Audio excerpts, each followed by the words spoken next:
सभापति महोदय, प्रतिदिन छोटी मोटी झड़पें होती रहती है।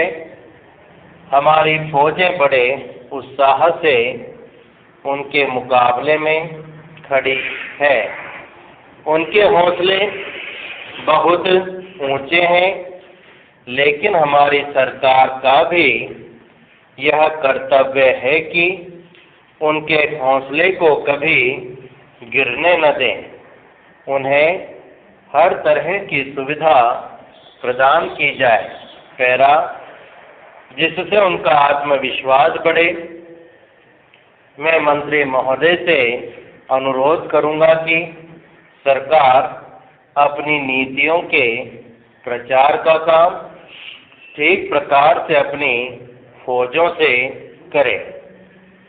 उनको अच्छे हथियार दें। अनुसूचित जातियों और आदिवासी जातियों के आयुक्त ने जो अपना प्रतिवेदन प्रस्तुत किया है, उस प्रतिवेदन को देखने से यह प्रतीत होता है कि इसको तैयार करने में उन्होंने बहुत परिश्रम से कार्य किया है। इसके लिए मैं उनको और उनके सहयोगियों को धन्यवाद देता हूँ, परंतु साथ ही साथ इस प्रतिवेदन के संबंध में कुछ आवश्यक निवेदन भी करना चाहता हूँ।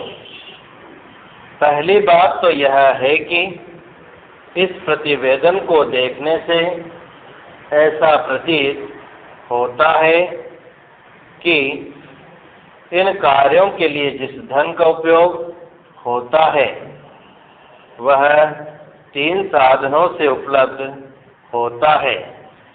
केंद्र सरकार द्वारा, राज्य सरकारों द्वारा और कुछ गैर सरकारी संस्थाओं द्वारा।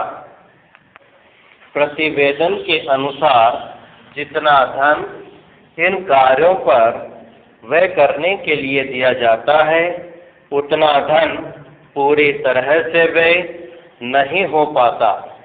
मैं यह नहीं कह सकता कि आवश्यकता से अधिक धन दिया जाता है या कार्यकर्ताओं को वह धन प्राप्त ही नहीं होता, जिसके कारण से वह बिना खर्च हुए बच जाता है। मैं तो यह चाहता हूँ कि जितना धन दिया जाता है उसका पूरा उपयोग हो और आयुक्त को यह न कहना पड़े कि इस कार्य के लिए जितने धन की आवश्यकता थी उतना धन नहीं मिल पाया और विवश होकर हमको उस कार्य को बीच में ही रोकना पड़ा।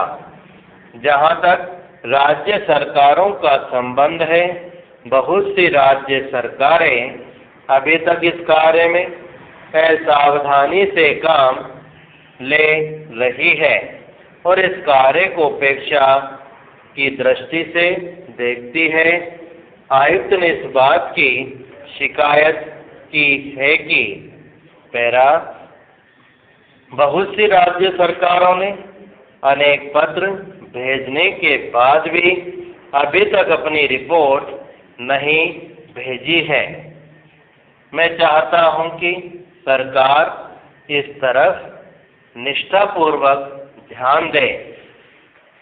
राज्य सरकारों पर दबाव डाला जाए कि वे इस दायित्व के प्रति सचेत हों और आयुक्त को उनके कार्य में पूरा सहयोग प्रदान